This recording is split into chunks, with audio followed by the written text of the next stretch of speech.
소시오패스들의 친밀성 직업, 사회관계 평판. 소시오패스와의 관계는 상호성이 없는 친밀성이 존재한다. 친밀성은 흔히 상호 노출의 공간으로 상상된다. 두 사람이 서로를 드러내고 조정하며 취약성을 나눈다는 기대다. 이 기대는 너무 깊이 내면화되어 있어서 거의 의문시되지 않는다. 소시오패스적 역학은 바로 이 전제를 이용한다. 가족과 연인 관계에서 친밀성은 단순한 가까움이 아니라 보호막을 제공한다. 충성, 용서, 무조건적 이해와 같은 친밀성의 규범들은 비대칭을 감시로부터 숨기는 역할을 한다. 해악은 해악으로 드러나지 않는다. 사랑, 의무, 헌신이라는 언어로 포장되기 때문이다. 소시오패스의 친밀성을 구별짓는 것은 가까움의 부재가 아니라 상호성의 부재다. 한 사람은 깊이 알려진다. 다른 한 사람은 전략적으로 불투명한 상태로 남는다. 한 사람은 끊임없이 조정한다. 다른 한 사람은 거의 변하지 않는다. 그럼에도 이 관계는 가깝다고 불린다. 감정 노동이 관계 그 자체로 오해되기 때문이다. 가족이라는 맥락에서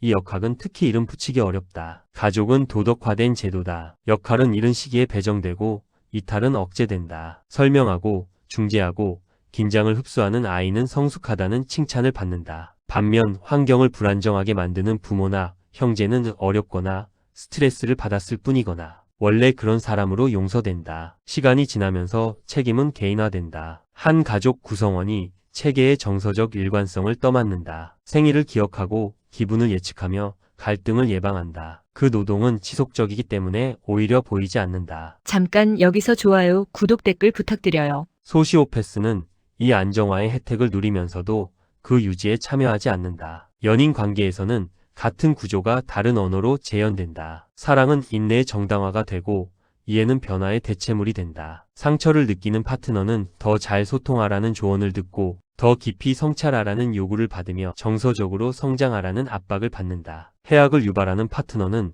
이상하리만치 이 성장의 요구에서 빗겨나 있다. 특히 혼란스러운 점은 애정이 실제로 존재할 수 있다는 사실이다. 소시오패스는 애착 능력이 없는 존재가 아니다. 그들은 의무 없는 애착을 할 수 있다. 친밀성을 즐기되 그것을 유지할 책임은 지지 않는다. 이로 인해 잔혹한 비대칭이 형성된다. 한 사람이 친밀성을 보존하기 위해 더 많이 투자할수록 다른 한 사람이 변화해야 할 압력은 줄어든다. 노력은 책임 추궁이 아니라 복구로 향한다. 관계는 유지되지만 오직 한쪽이 지속적으로 다른 쪽을 보상하기 때문에 유지된다. 관계를 평등하게 만들려는 시도는 종종 혼란이나 분노를 유발한다. 상호성을 요구하면 요구가 과도한 것으로 해석되고 경계를 설정하면 거리두기로 간주된다. 소시오패스는 관계를 불평등하다고 느끼지 않는다. 불평등이 그들에게 유리하기 때문이다. 결정적으로 사회적 서사는 이 불균형을 강화한다. 가족은 희생을 미덕으로 찬양하고 연애 문화는 무조건적 수용을 이상화한다. 해악을 견디는 사람은 충성스럽다고 칭찬받고 저항하는 사람은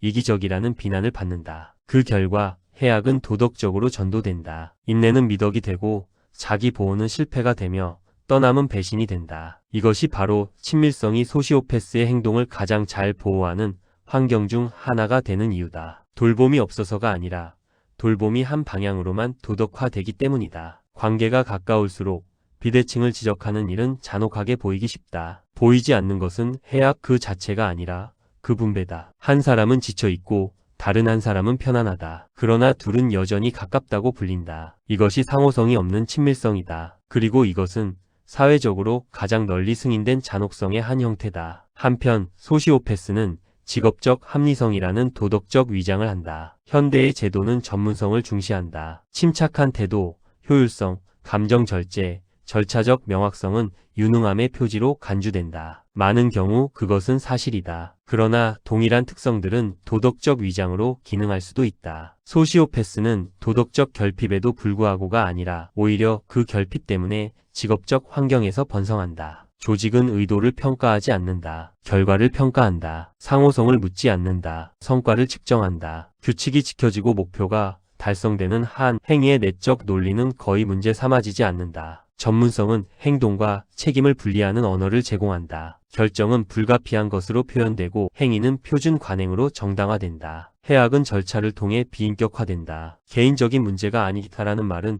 위로가 아니라 방패가 된다. 제도적 환경에서 소시오패스의 행위를 특징 짓는 것은 규칙 위반이 아니라 규칙 숙달이다. 정책은 장애물이 아니라 도구다. 절차는 제재를 피할 만큼 정확하게, 그러나 자기 이익을 위해 충분히 유연하게 사용된다. 책임은 수용되지 않고 관리된다. 감정적 중립성은 이 역학에서 핵심적인 역할을 한다. 직장에서 감정 절제는 종종 성숙함과 동일시된다. 갈등 상황에서도 동요하지 않는 사람은 합리적으로 보인다. 반면 고통을 표현하는 사람은 비전문적으로 보인다. 이 비대칭은 도덕적 불편함을 느끼지 않는 개인에게 유리하게 작동한다. 해악이 발생했을 때 그것은 종종 의사소통의 문제나 부적합성으로 재구성된다. 피해를 입은 사람은 적응하라는 조언을 받고 회복 탄력성을 기르라는 요구를 받으며 소통 능력을 개선하라는 평가를 받는다. 구조적 문제는 개인화되고 도덕적 질문은 성과 피드백으로 번역된다. 중요한 점은 소시오패스가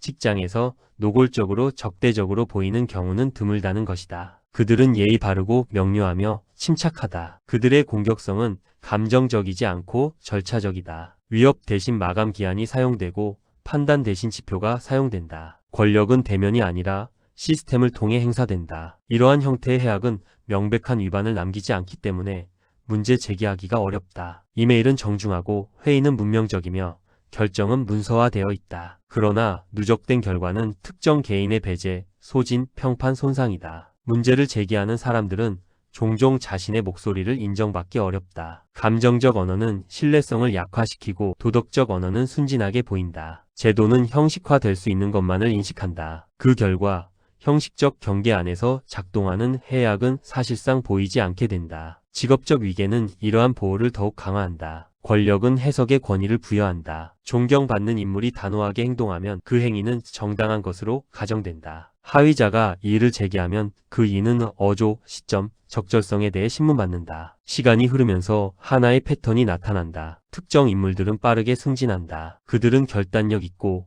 회복력이 있으며 의심에 방해받지 않는 사람으로 평가된다. 다른 이들은 정체되거나 조직을 떠난다. 흔히 조직에 맞지 않았다고 설명된다. 시스템은 중립적으로 보인다. 결과는 그렇지 않다. 전문성이 이렇게 효과적인 도덕적 위장이 되는 이유는 그것이 제도의 자기 이미지와 일치하기 때문이다. 조직은 스스로를 합리적이고 공정하며 객관적인 존재로 보고 싶어 한다. 도덕적 해악을 인정하는 것은 이 정체성 자체를 의문에 붙이는 일이 된다. 따라서 소시오패스의 행위는 직업적 질서를 교란하지 않는다. 오히려 그것을 안정화한다. 도덕적 마찰을 제거함으로써 해악을 낳으면서도 시스템이 매끄럽게 작동하도록 만든다. 이 의미에서 전문성은 단순히 해악을 숨기는 것이 아니다. 그것을 정당화한다. 소시오패스들의 사회관계망, 평판, 그리고 전략적 충성은 어떠한가? 해악이 가시화될 즈음이면 그것은 거의 언제나 고립된 형태로 나타나지 않는다. 이미 하나의 관계망 속에 깊이 박혀 있다. 소시오패스는 개인적 매력이나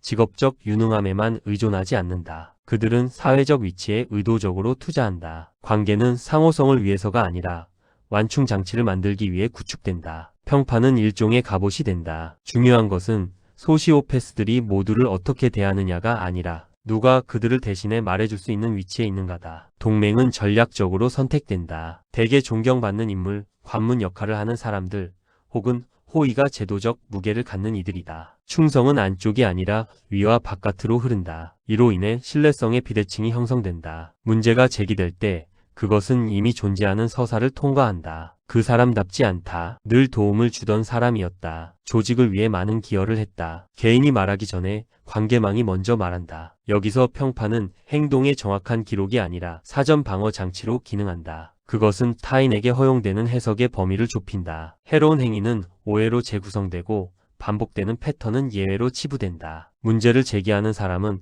합의를 깨뜨리는 존재처럼 보이게 된다. 중요한 점은 소시오패스가 충성을 노골적으로 요구하는 경우는 거의 없다는 것이다. 충성은 선택적 관대함을 통해 유도된다. 기회가 제공되고 인정이 주어지며 접근성이 통제된다. 그 혜택을 받은 사람들은 그 혜택을 가능하게 한 이미지 자체를 보호하는데 이해관계를 갖게 된다. 이러한 이해관계는 종종 무의식적이다. 사람들은 스스로를 공모자로 생각하지 않는다. 공정한 사람이라고 생각한다. 그러나 권력 있는 개인의 평판을 방어하는 일은 그를 떠받친 시스템을 의심하는 것보다 훨씬 쉽다. 그 결과 사회적 관계망은 규제 기능을 수행하기 시작한다. 갈등을 흡수하고 비판을 우회시키며 이견을 고립시킨다. 소시오패스는 중심에서 침착함을 유지하고 방어의 노동은 다른 이들이 수행한다. 해악을 겪는 사람들은 특이한 형태의 고립을 경험한다. 그들의 경험은 전면적으로 부정되지는 않는다. 대신 의심에 둘러싸인다. 추상적으로는 인정되지만 지배적인 서사를 흔들 수는 없다. 이로 인해 위축 효과가 발생한다. 말하는 것은 헛된 일처럼 느껴지고 침묵은 안전해 보인다. 시간이 지나면서 사람들은 어떤 진실이 사회적으로 생존 가능한지, 어떤 진실이 그렇지 않은지를 학습한다. 전략적 충성은 또한 소시오패스가 공적 공간에서 관대하거나 원칙적인 인물로 보이는 이유를 설명해준다. 가시성은 철저히 관리된다. 친절은 보이는 곳에서 수행되고 책임은 보이지 않는 곳에서 회피된다. 공적 이미지와 사적 행동 사이의 대비는 명확함이 아니라 혼란을 낳는다. 관찰자들은 두 모습을 조화시키지 못한다. 이 혼란 속에서 평판이 승리한다. 결국 소시오패스의 행위를 보호하는 것은 단순한 기만이 아니라 분산이다. 해악은 관계, 맥락, 순간들에 흩어져 있다. 어느 하나의 상호작용도 결정적으로 보이지 않는다. 해로운 것은 오직 패턴뿐이다. 그리고 패턴은 부정하기 가장 쉽다. 패턴이 인식될 즈음이면 관계망은 이미 적응을 마쳤다. 개인은 남고 다른 사람들은 교체된다. 이렇게 평범한 괴물들은 지속된다. 홀로 서서가 아니라 친숙함을 신뢰로 착각하고 가시성을 미덕으로 오해하는 시스템 안에 서서. 감사합니다. 좋아요, 구독, 댓글 부탁드려요.